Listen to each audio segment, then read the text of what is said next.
এই ইমাম সাহেবর রুমান হলদি সিঁড়ির তলায় মসজিদের ইমাম সাহেব হাদামর হলদি আরা সবচাইতে নিকৃষ্ট মনে করি, চাকর মনে করি, একদম সবচাইতে নিম্ন শ্রেণীর মানুষ মনে করি। তাল্লাই আরা যার পিছে নামাজ পড়ি তারে একখান সিঁড়ি ঘরের নিচে রুম বাঁধিয়ে নারা লেখি।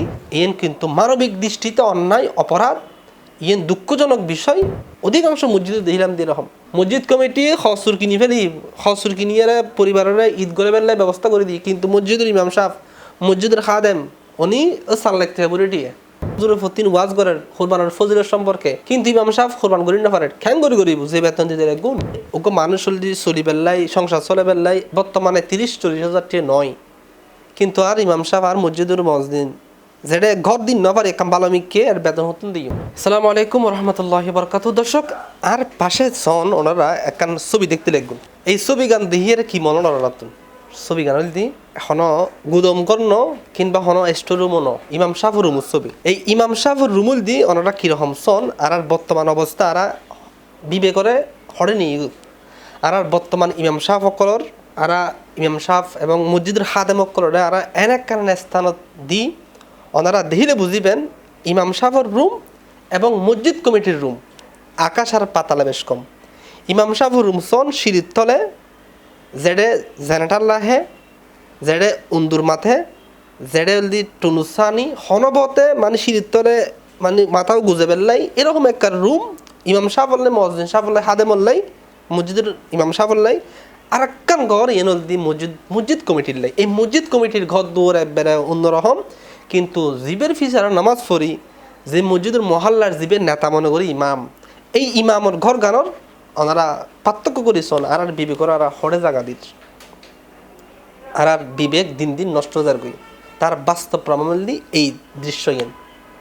দর্শক আরা দিন দিন আরা মানসিকভাবে আরা অন্যরকম একখান পরিবর্তন আর তো নাই আর ব্যাগ গদি ডেভেলপ করি ফেললেইও, ব্যাগ গদি পরিবর্তন করি ফেললেইও আর ঘরের মসজিদের ইমাম সাহেবর রুমান আর পরিবর্তন করি না পারি, ইমাম সাহেবর বেতন আর পরিবর্তন করি না পারি, ইমাম মরে মসজিদের খাদে মরে আর দৃষ্টিভঙ্গি আর যেভাবে দৃষ্টিভঙ্গি দিয়ে নতুন পরিবর্তন করি না পারি।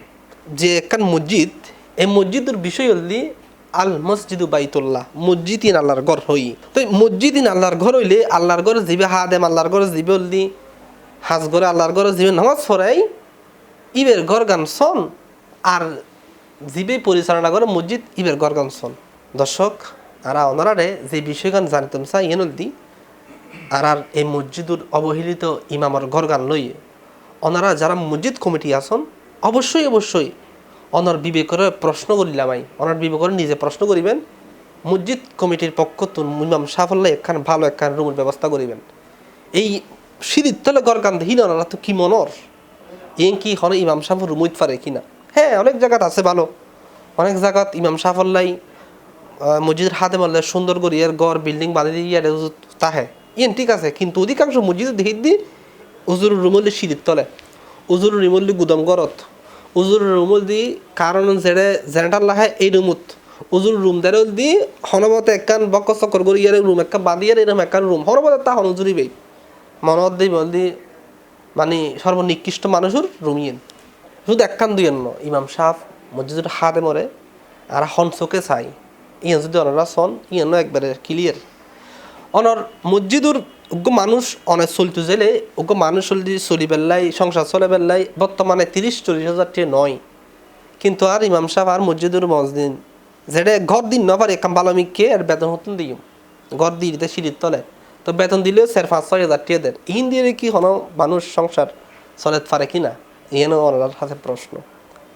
আর একখান বিষয় রমজান আইলে ঈদ আইলে আরা কি করি আর ব্যাগুনো টেটু তুলিয়ে রে ওই সানলাইটতে কিংবা ঈদুল নামাজের সময় উজুর আমরা কিছু টিয়ে দিই। আচ্ছা অনহন যে টেগিন উজুর দিইন এই টেগিন দিয়ে উজুরে কি হর কিনে তারিব ওই দিনে সানলাইটতে নাকি ঈদের দিন যে টেগিন দিয়ে নিন দি নাকি উজুরে পরিবারের হসর কিনে দিব। অধিকাংশ মসজিদে দেখলাম এরকম নিজে রোজা শুরু হইবে আগে দিয়ে হসর কিনে ফেলে মসজিদ কমিটি খসুর কিনি ফেলি, খসুর কিনিয়ে পরিবারের ঈদ করে বেলায় ব্যবস্থা করে দিই, কিন্তু মসজিদের ইমাম সাহেব, মসজিদের খাদেম উনি সাল লাগতে বলে দিয়ে এর থেকে ঘর কিনি বলে না। সম্মানিত যেই দর্শক ওনারা উনতে লাগুন ওনারা দৃষ্টিভঙ্গি চেঞ্জ করিবেন। কোরবানের শি কোরবান আইলে যেই মসজিদের ব্যাগ গুনে হুজুরের প্রতি ওয়াজ করেন কোরবানের ফজিলত সম্পর্কে, কিন্তু ইমাম সাহেব কোরবান করি না পারেন খ্যাং করি যে বেতন দিতে গুণ 3-4-5 হাজার টাকা কোরবান করি পারেন এক ভাগ কোরবান করতেই তখন 15,000 টাকা লাভ হমত। তো এই আড়াইও অনেকে দেখিনি কোরবানের দিন সকালে নামাজ পড়িয়ে হুজুরে কিছু টিয়ে দেয়। তো ইনকে হুজুর কোরবান করি তার বুকে ইয়ের প্রশ্ন ওনারা আছে। দর্শক ওনারা এই বিষয় কিনে কেন মাতাল লইবেন, সবচাইতে দুঃখজনক বিষয় হলদি, বাস্তব সত্য বিষয় হলদি, এই ইমাম সাহেব রুম্মান হলদি সিঁড়ির তলায় ইমাম সাহেব হল্লি অবহেলিত মসজিদুর ইমাম সাহেব হাদামুর হল্লি আরা সবচাইতে নিকৃষ্ট মনে করি, চাকর মনে করি, একদম সবচাইতে নিম্ন শ্রেণীর মানুষ মনে করি। এত আরা যার পিছে নামাজ পড়ি তারে একখান সিঁড়ি ঘরের নিচে রুম বাঁধিয়ে নানা লেখি, যে ঘরে তল্লি মিটার আছে, যে ঘরে জেনারেটর আছে, যে সিঁড়ির তলে হনবতে গুজন যাই, হনবতের মাথাও একটা না ঠেকাই এরে সোয়ান যাই এরকম একটা রুম দিয়ে অবহেলিত আরা গড়ি লেখি নিজেরাই। ইয়েন কিন্তু মানবিক দৃষ্টিতে অন্যায় অপরাধ, ইয়েন দুঃখজনক বিষয়। দর্শক ওনারা ইয়েন লইয়েরে একখানা সচ্চা রইবেন মসজিদ কমিটির হাসা অনুরোধ। দর্শক আর এই ভিডিও শুধুমাত্র এই অবহেলিত মসজিদের ইমাম মসজিদের খাদেম লইয়ের হতাবের চেষ্টা করছি। ওনারা ইয়েনরা হনভাবে নেগেটিভ হিসেবে নলাইবেন, বরঞ্চ ওনার মাইন্ড টু ডেভেলপ করিয়ে ইমাম সাহেব আল্লাহ মসজিদের খাদেম আল্লাহ সুন্দর একখান ঘর বাঁধিয়ে থাইবের ব্যবস্থা করে দিবেন। দর্শক ভালো থাকবেন, সুস্থ থাকবেন, আশা কামনা করি। আগামী পর্বত নতুন হন অনুষ্ঠানে যাবার চেষ্টা করছি। আসসালামু আলাইকুম ওয়া রাহমাতুল্লাহি ওয়া বারাকাতুহু।